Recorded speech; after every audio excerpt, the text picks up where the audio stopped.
Hindi lahat ng gustong mag-resign ay desisyon na agad. Minsan, emotion lang, o kaya bad day, or napagalitan ka, o kaya naman may misunderstanding. Pero alam mong desisyon na siya kapag hindi na siya isang bad day, kundi bad pattern na. Hindi na siya isang incident, kundi system na. Hindi ka na lang nasasaktan paminsan-minsan, palagi na. Bilang HR, lagi kong sinasabi sa employee na huwag magdedesisyon kapag mataas ang emotion. Kaya bago ako nag-resign, tinanong ko muna sarili ko. Na-communicate ko ba? Sinubukan ko bang ayusin? May chance ba bang mag-improve? At nung alam kong ginawa ko na lahat, that's the time na doon na ako naging panatag. Na hindi impulsive ang pag-alis or pag-resign natin sa trabaho, kundi intentional.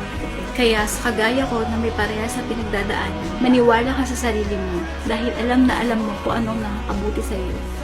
Protect your mental health and always trust the Lord.